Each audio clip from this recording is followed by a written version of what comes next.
Well, thank you for having me. It's always fun to talk about what I'm working on. I am the founder of CEOX. I started CEOX because I had been working in venture capital. And honestly, I think venture capital is broken for women on many different levels. There aren't enough women decision makers at funds. Women led companies are not getting enough of the money from venture funds. And then this issue that I'm solving for, which is that it's not uncommon for founding CEOs to be replaced through the growth cycle of their companies. And it's definitely not something that happens every day or that anybody wants to have happen, but it does because not all founders have a growth and scale skill set. And really, that high growth is what venture funds are looking for.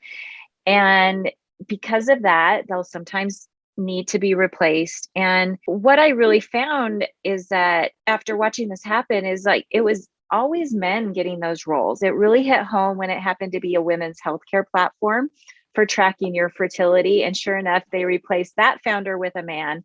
And that was my aha moment of like, okay, the system is broken here. Can I fix it?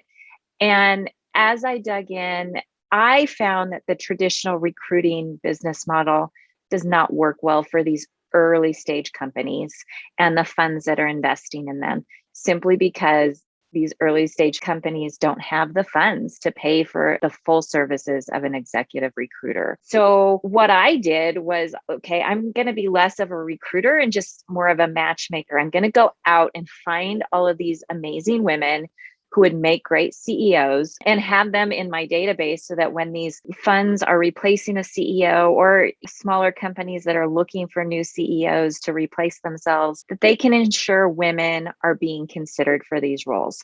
So that being the case, I started CEOX. I started talking to amazing women, and now we're placing women into CEO roles. That's amazing. And, as a recruiter myself, I have seen a lot of the challenges that you've mentioned. It's human nature to want to surround yourself with people like yourself.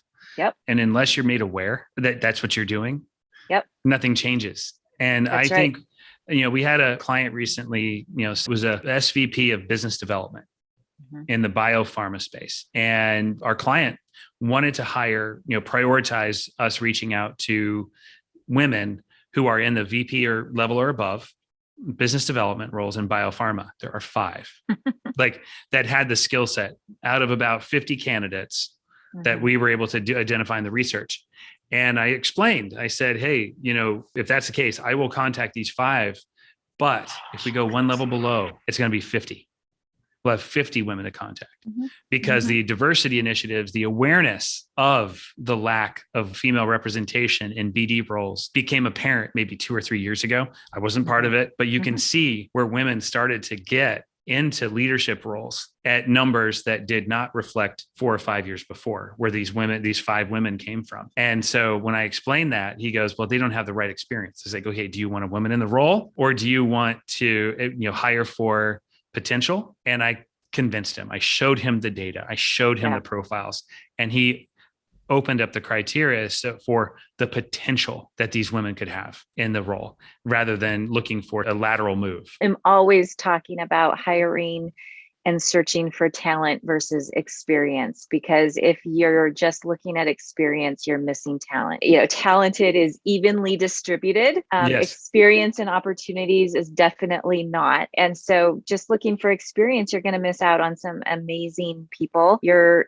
definitely missing out on diverse people if you're doing that. Yeah. And that's what we did, was we just showed the data. We showed what happened when we open it up to potential versus a lateral move. Yep.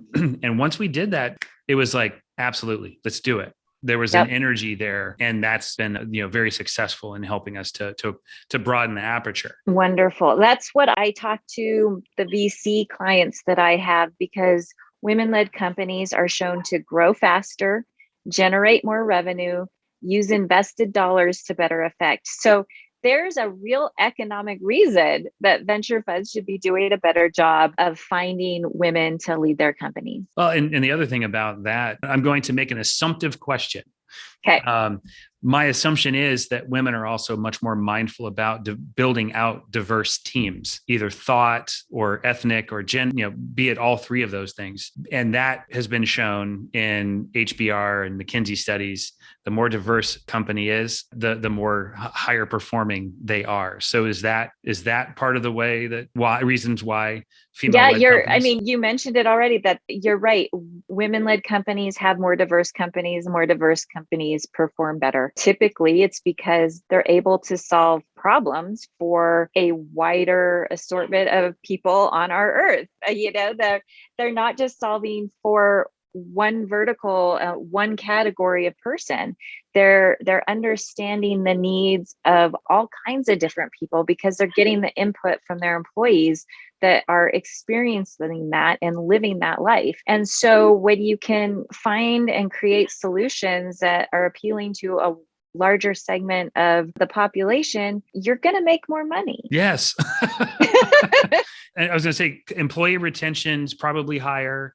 Customer retention is probably higher. Favorite statistic on women-led companies is that they have happier employees. And I just think, how would the world be better if there were more happy employees out there? And it's also something I get when people question what I'm doing, because I happen to be raising two boys. And I often get a question of like, why are you focusing so much on women? Aren't you concerned about your boys that you're raising? And I'm like, geez, if they could work for a woman and be a happy employee, I think that's a great win. I also think that if there are more women out there raising the bar for them to have to meet, I'm fine with that too. I don't want to raise any mediocre males. I want to raise really impactful, wonderful human beings. But what you're trying to do in your career is you're trying to remove the finger off the scale. You want to make an even playing field. You don't want you don't want there to be a bias towards your boys. Exactly. Because they're boys.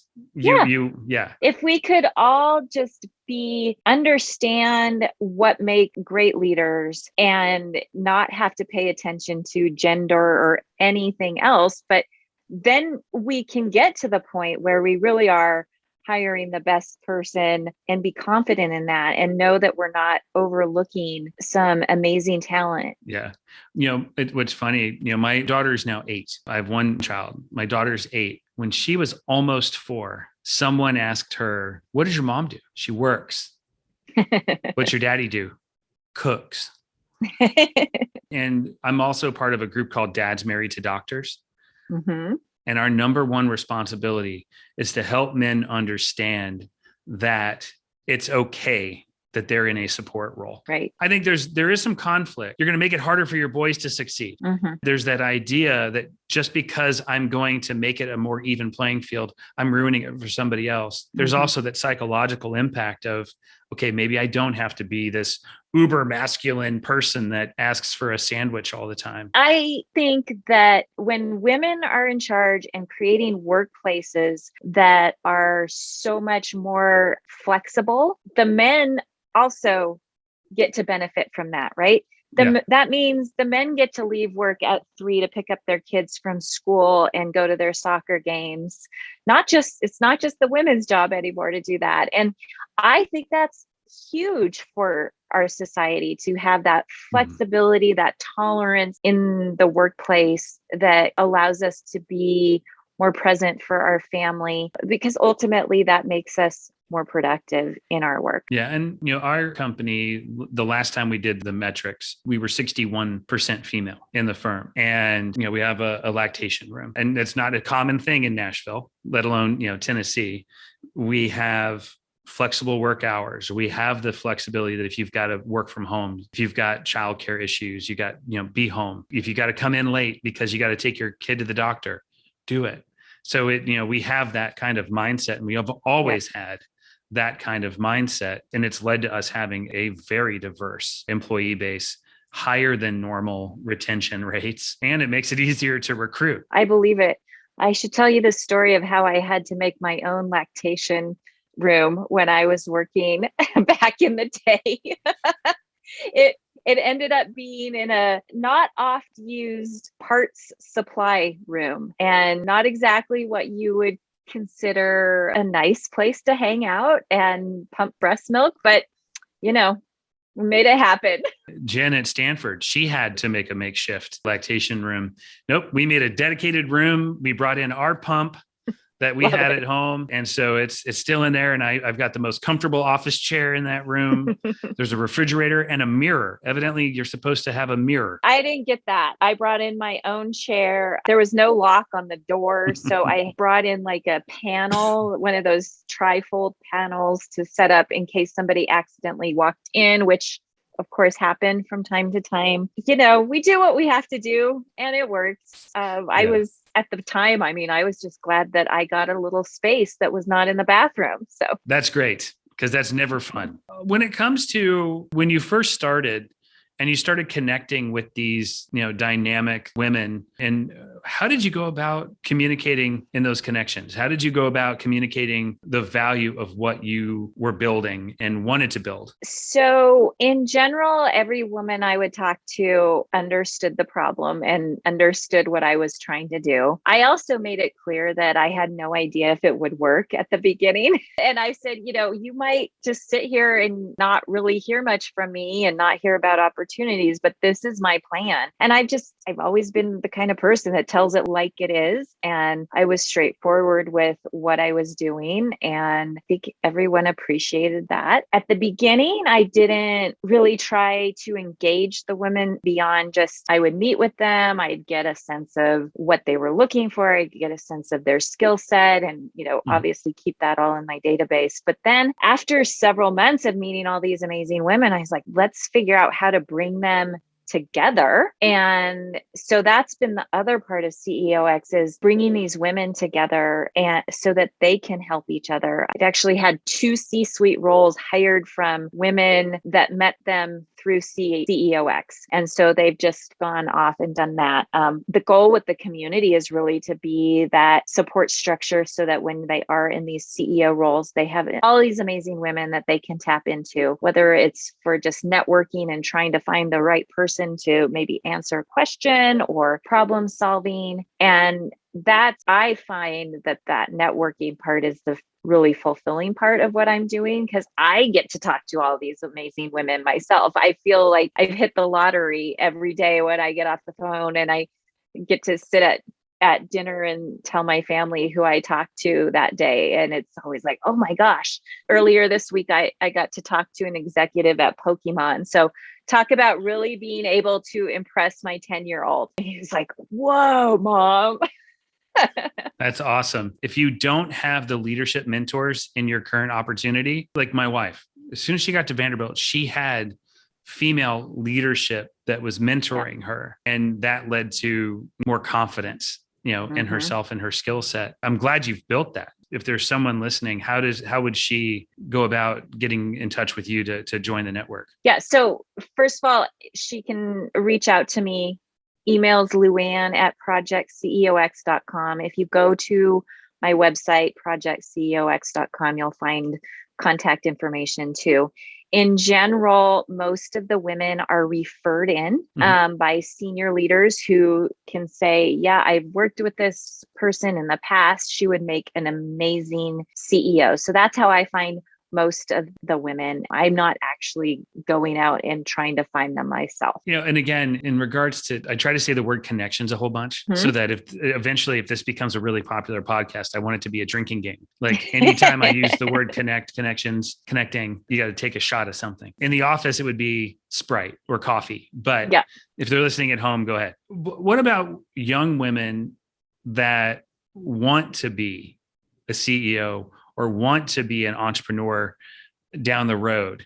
What kinds of resources are there for women that aspire? They're just entering the workforce and out of college or out of high school, and they know that they want to build a business or invent something or bring something to market. What's your advice for those women? For who should they be connecting with? What information should they be looking for to get them to where they want to go? Well, first of all, whenever I talk to younger women, including little girls, I always mention CEO as a possibility for them, because in general, that's not something you think about as a little girl or as a young woman. CEO is just so far beyond where you think your career is going to go. So I like to plant that seed early. So any young woman out there listening should be thinking, I will be a CEO one day. I might not know where that path is, how to get there, but it's going to happen, because I'm a big believer that if you start thinking about it now, it's going to happen a lot sooner. I interview CEOs. They're all on my website. The point is to be really informative for people aspiring to be CEOs. So those are great resources. But most of the CEOs I talked to didn't think about becoming a CEO until much later in life. And I think they all regret that just a tish, in the sense that they realized that potential sooner, they probably would have been a CEO sooner. And so I think that's a huge, simple thing to do, is envision it and make sure it's on your plan. The other thing is, as you mentioned earlier, just having sponsors and mentors. Mentors are important early on to really learn. But then as you become more and more successful and good at your job, I think it's more important to have that sponsor. And the difference being, for those who might not know the difference, is that sponsor is really someone who's going to go out on a limb for you. Like the people that nominate women to CEOX are sponsors. They're saying, I vouch for that person. Putting my reputation somewhat on the line by saying, this is a person who will do a great job for you. Those are the people you want to find and cultivate in your network. People that will publicly say, this person is great, will recommend them for jobs. And sometimes you have to ask for that, and that's okay, and be receptive to what they might say back to you, as far as maybe you're not quite ready. Maybe you want to think about this, but in general, people want to help. So Putting that intention and asking for it is key. I do a presentation to job seekers, and it applies to also seeking mentors. And, if you read an article about a female CEO, and you aspire to be, build a business like hers down the road, find her on LinkedIn, send her a connection request, put a little information in there as to kind of why you want to connect. People love to give advice. And so, not being afraid, don't hold back. If you hold yourself back, oh, she'll never respond.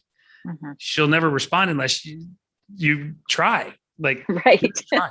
More often than not, she's going to respond. One of the other interesting things that kind of came to mind, my wife, I'd say, yeah, my wife works at Vanderbilt. And oftentimes I get the question, oh, is she a nurse? And I was like, no, she's a pediatric hematologist, oncologist with a specialty in pediatric transfusion medicine. And she's the medical director of the blood bank. And I say it that way on purpose, to help them understand. You made the assumption she was a nurse because of her gender. And it's one of the same reasons. That's a lot of the same I'll say when I had somebody say, why do we need a women's physician's day? Because 364 days out of the year, it's male physician's day. And until my wife can tell somebody she works at the hospital without being asked, oh, are you a nurse? It should be asked, are you a physician? If they ask that, are you a doctor? When that happens, yeah, maybe we don't need a women's physician's day. But until then, people need to know that 51% of doctors are female. Don't ever just make an assumption. Ask the person, what do you do? Or say, are you a doctor? They can always say, oh, no, I'm a nurse, or I'm a nurse practitioner. Let them answer. Don't make the assumption. Don't be a jerk. And that's why. And then on my daughter, she wants to open up a restaurant. She's been talking about this forever. And the first thing people ask are you going to be the cook in the back? She's like, no, I'm going to run it. So she, but she sees her mom, she's got someone to emulate, someone that's given, and she's also got a supportive dad who's saying, kid, you can be whatever you want. Right. Like, as long as you're not hurting people, like, we're good. Yeah. Yep. I agree. And we can all, I catch myself saying things I shouldn't, like repairman. I had the repairman come over today, and it was in fact a man, but I did correct myself to say repair person. And we all need to we can all get better. We can all make changes. We all have to evolve, because if we're not evolving, what's the point? If we're not getting better, leaving the world a better place, what's the point? Yeah. And the thing is, it's getting outside the comfort zone. When you're asking a board that probably consists 100% male, which is very common, to select a female CEO, you're asking them to get out of their comfort zone because they've probably never worked with a female CEO. And I think there's a whole initiative called Know Your Worth. And I think there's even a book about it. I bought that for my wife, and it was hugely impactful for her. She got very good at negotiating salary. I'll tell you that. And I think it's just, there's so many more resources out there. It's just, people need to be, women need to be connected with that information, connected with the people that care about their careers, care about them as people, to then ultimately, help them get into the roles that they deserve to be in and have earned the right to be in. Absolutely. In most cases, more than earned. Yes. Very much so.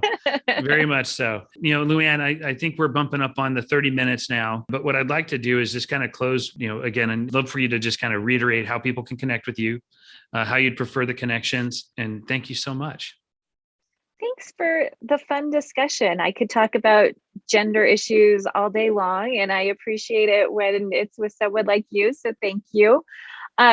Any woman who's really aspiring to be a CEO, and if you're not, think about putting that in your career path. Feel free to reach out to me and or ask a senior leader in your network to nominate you, which they can do on our website. So hello@projectceox.com works. And just really looking forward to talking to more amazing women out there. Awesome. Well, Luann, thank you so much. Look forward to kind of seeing what our feedback is as people listen to this and give us their thoughts. And let's see how many people reach out. Great. Thank you, Chris. Thanks for connecting.